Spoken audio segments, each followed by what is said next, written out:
Hey, Coach, can you hear us? I sure can. Awesome. We are ready for you when you're ready. Fire away.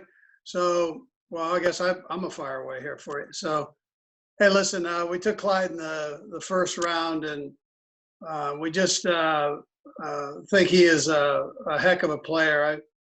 I know some of the coaches at LSU, and they just speak so highly of him, as does the coaches that had to play against him. Brett Veach just did a phenomenal job of manipulating that and working through it, and, getting us to where we were in a position where we could take him. My hat goes off to his guys that busted their tail to get information on him, and he's got this huge heart and ability. When you put the tape on, he's one of those guys that just jumps out at you. And Brett mentioned he's like a Brian Westbrook type, the kid that I had in Philadelphia for all those years. And those kind of players like Brian, I mean, Brian in my mind is one of those future Hall of Fame players that could do everything for you. And even though they weren't the biggest guys, he knew how to play the game. That's how we felt about this kid. He knows how to play the game. He can block for you. He can run routes. He's got tremendous vision and lateral abilities with cuts and route running, all those things. He's just a real good football player, and he's got the heart of a tiger, as they'd say at LSU. So we feel really excited about him. And then Willie, Willie, I think you heard some of the commentators mention that he was a first round value player that had a couple issues at the college level, and one of which I got a little bit blown out of perspective, but we did our homework on everything there, and Brett did again a great job with that, along with his guys. His scouts just dug in on that to try to find out exactly what the issues were, and then how the kid handled them. And so I've got a close relationship with their head coach there, and well, actually he was the head coach there. He's now at Florida, but he recruited him, and so he had an opportunity to talk to me about him and what kind of kid he is, and kind of the background of him, where he came from, and what he's all about family wise. So we felt very comfortable taking him at that spot. It also helps to have the people in the locker room that we do, with Tyron and Frank. They'll take him under their wing.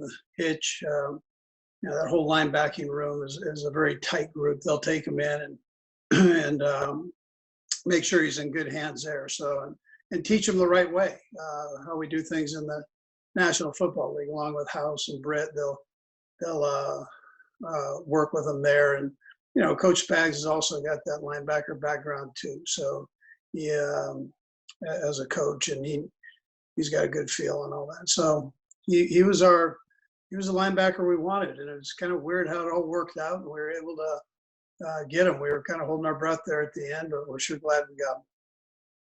With that, time's yours. Ask me what you'd like. Adam, go ahead. Hey, Andy, wanted to ask you about Edwards-Helaire, how he fits in with what you guys do offensively, what role maybe you see for him right away, and what he maybe gives you that you didn't have from any of your other backs on the roster. Yeah, so listen, I think he fits in with the backs we have. You can't do it, I don't think, with just one guy in today's football. So we've got a whole lot of these guys now, and you got a few things you can draw from. With him, his strengths are his ability to run the zone scheme and the gap scheme that they did at LSU. He has a unique ability to push the line of scrimmage in the run game and make his lateral cut and then accelerate up the field. And I tell you, that's what he kind of separated from the other guys with. He's got a real knack for that. And then he, in the pass game, that stop-start thing. So as much as you get single coverage with linebackers on that backside, we do so much 3-by-1. As much single coverage as you get back there, it gives you some nice matchups potentially. With his ability to run the ball and run routes and catch a football. So I think those are all pluses.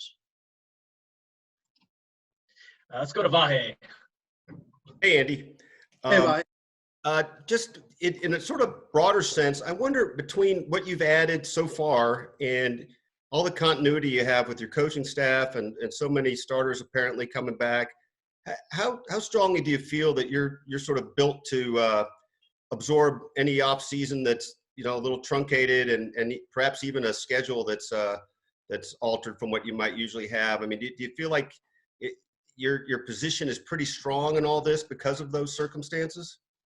Well, if you take the first part of truncated, sometimes we feel like we're in a trunk right now. So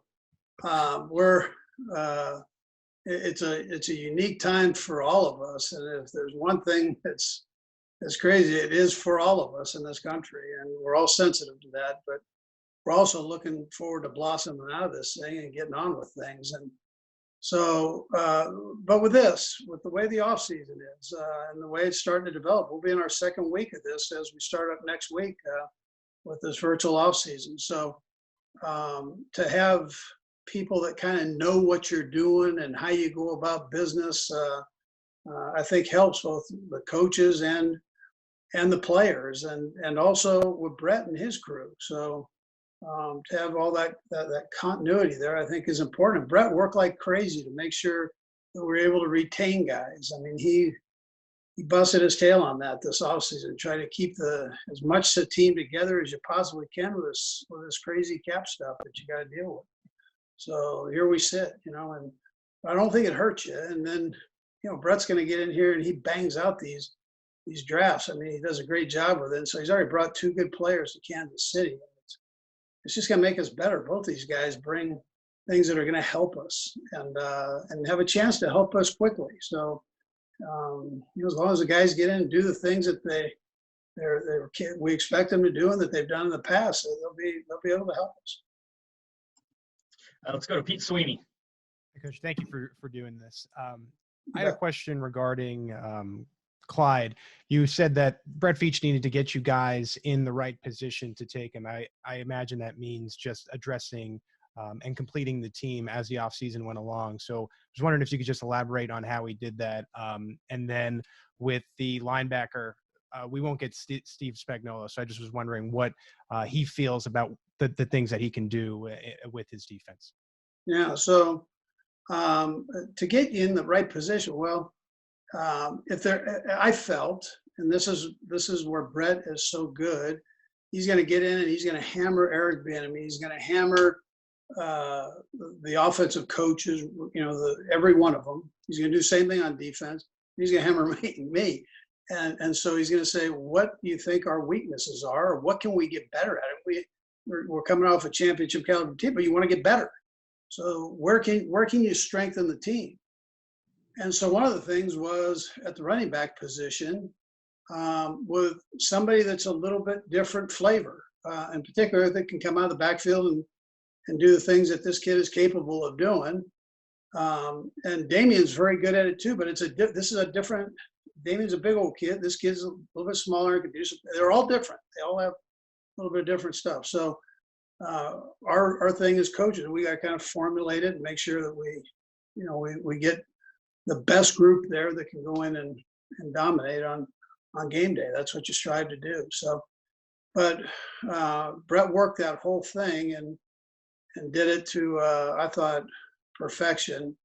And I think as you guys watch it, you all have the tape now, so you're able to go back and look at this guy. And he's one of those kids that you go, okay, I mean, you could use this and you could use that, but man, this guy just jumps off the screen at you. I mean, he just jumps and you go, boy, would he be something in this offense, with all these guys we've got. So Brett worked it and we were able to get him at that 32nd pick, which is great.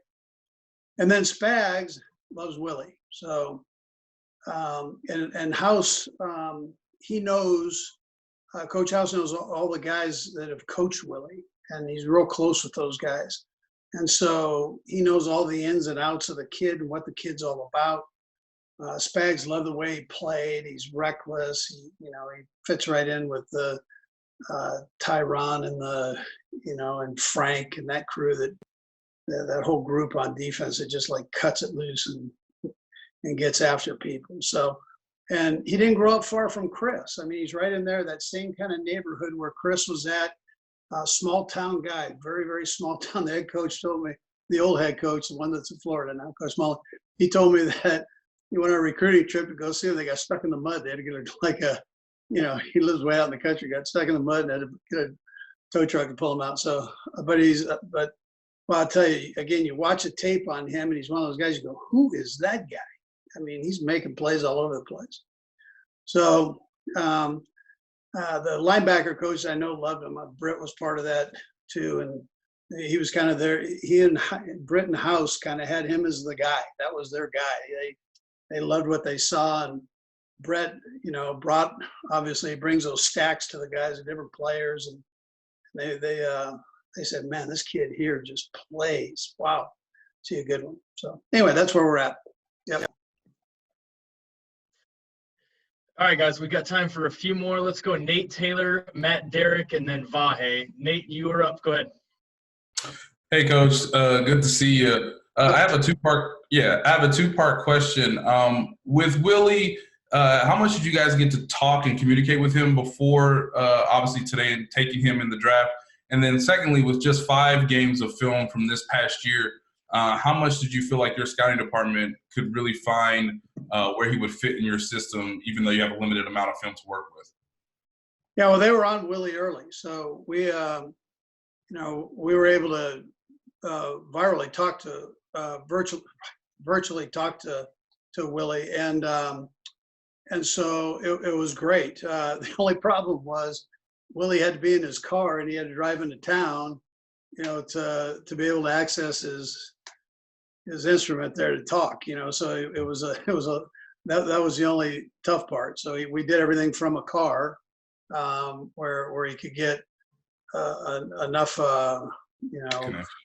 connection there to do these things. But it all worked out great, and the rules were that you could visit with him for what I think it was 4 hours a week or something of that sort. So the guys,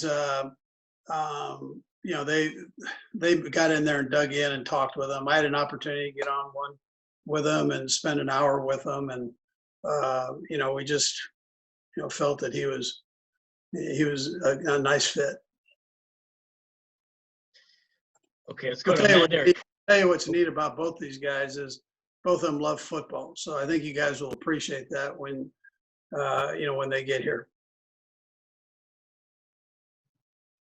Go ahead, Matt.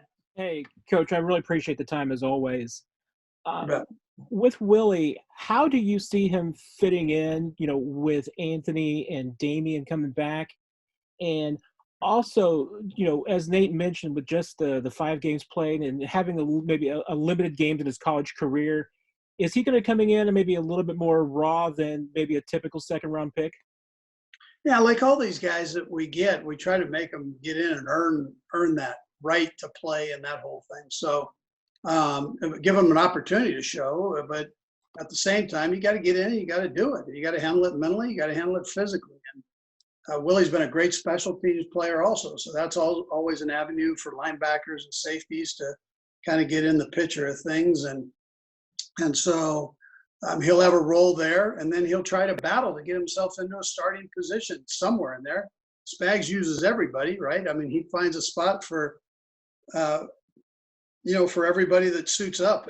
They get an opportunity to have a little package. And, again, that's what makes Spags so great, but it also gives his guys an opportunity to feel like they contribute. So I think he'll do that same thing with Willie.